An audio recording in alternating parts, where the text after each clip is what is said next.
Assalamualaikum warahmatullahi wabarakatuh. Saya Putihana Akla dari kelas 12-nya 5 Mandua Kota Pekanbaru. Kali ini saya akan memberikan sebuah video pembelajaran mengenai ragam penyakit hati, nifaq, ghadab, dan qaswah al-qalb. Materi Akidah Akhlak kelas 12.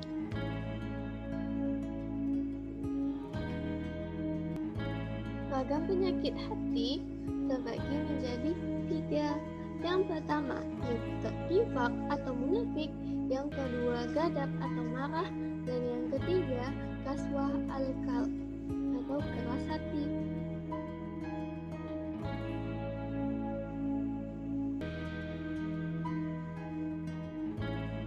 Materi yang pertama yaitu nifaq atau munafik. Nifaq berasal dari kata nafaka, berarti munafik, menyembunyikan, berbohong, berpura-pura. Kata ini diambil dari kata nafiqah, berarti salah satu lubang. Tikus jika dicari melalui satu lubang, maka tikus akan lari dan mencari lubang yang lainnya. Kata nifaq secara istilah adalah sikap menyembunyikan sesuatu di dalam hatinya karena tak ingin orang lain mengetahui kepadanya, sehingga menampakkan sesuatu yang tidak sesuai dengan apa yang ada di dalam hatinya.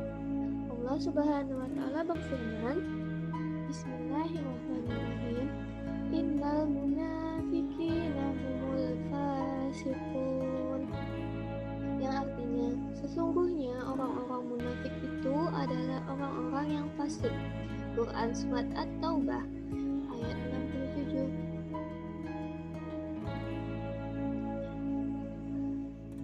Macam-macam perilaku munafik atau nifaq.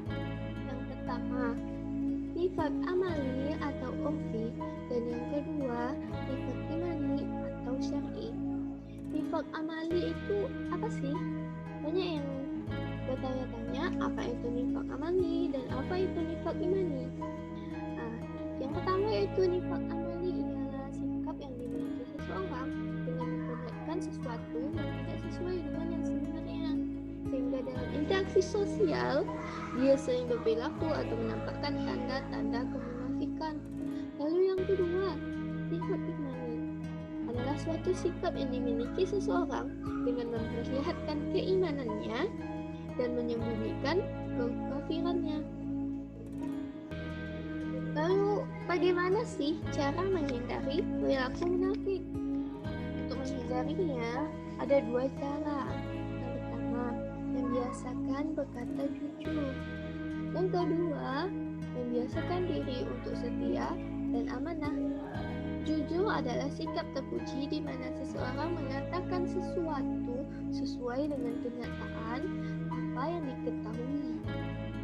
Lalu yang kedua, setia atau amanah adalah sikap terpuji di mana seseorang berpegang teguh pada janjinya, pendiriannya, dan kepercayaannya.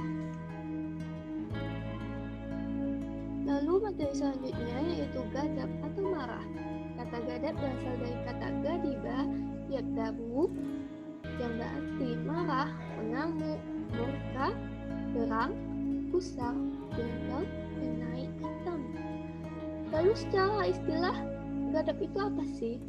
Ghadab adalah sikap tercela di mana gejolak dalam darah diri seseorang meningkat karena tidak senang pada perlakuan tidak pantas. Ghadab merupakan fitrah manusia. Sikap ini akan terjadi ketika adalah sesuatu kesalahan ataupun ketidakpantasan. Allah Subhanahu wa Ta'ala berfirman dalam Quran Surat Ali Imran ayat 133 sampai dengan 134. Lalu ada dampak negatif dari perilaku ghadab atau marah. Dampak negatifnya ada 3. Yang pertama, keputusan dan tindakan yang diambil tidak bijaksana. Yang kedua, retaknya dan putusnya hubungan persaudaraan antar manusia. Lalu yang ketiga, membahayakan kesehatan tubuh. Lalu bagaimana sih cara menghindari perilaku marah atau ghadab? Yang pertama, meredam rasa amarah dengan sabar. Yang kedua, meredam rasa amarah dengan berzikir kepada Allah. Yang ketiga, meredam rasa amarah dengan berwudu. Dan yang keempat, meredam rasa amarah dengan cara mengubah posisi atau berdiam diri. Dan yang terakhir, memberi maaf. Lalu materi selanjutnya mengenai qaswah al-qalb atau keras hati. Dalam memahami arti keras hati, Amin Syukur, seorang terapis hati, mengatakan bahwa Imam Al-Ghazali menjelaskan tentang 3 macam hati. Yang pertama, hati yang sehat. Yang kedua, hati yang sakit. Dan yang ketiga, hati yang mati. Yang pertama itu hati yang sehat. Hati yang sehat itu bagaimana sih tandanya? Tandanya itu adalah iman yang kuat dan pengamalan yang konsisten. Lalu yang kedua, hati yang sakit. Bagaimana pula itu? Hati yang sakit itu adanya keimanan, ibadah, namun ternodai dengan keburukan dan kemaksiatan. Lalu yang terakhir yaitu hati yang mati. Tandanya mengeras dan membatunya hati karena banyak kemaksiatan yang diperbuatnya. Dengan kata lain, keras hati adalah sikap tercela di mana seseorang menutup pikiran dan hatinya dari perilaku keburukan dan kemaksiatan yang telah diperbuat, semisal munafik dan marah.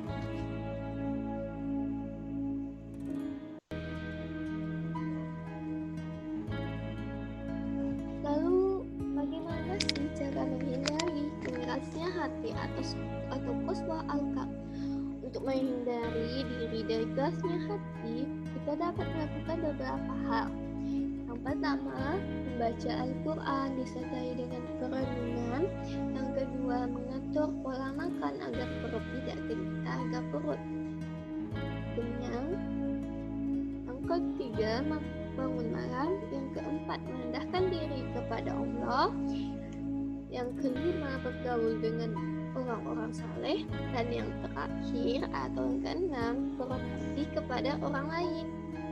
Rasulullah Shallallahu Alaihi Wasallam bersabda, jika kamu ingin menggunakan hatimu, maka berilah makan orang miskin dan usaplah kepala anak yatim. Hadis riwayat Al-Hakim. Sekian yang dapat saya sampaikan, lebih dan kurang mohon dimaafkan.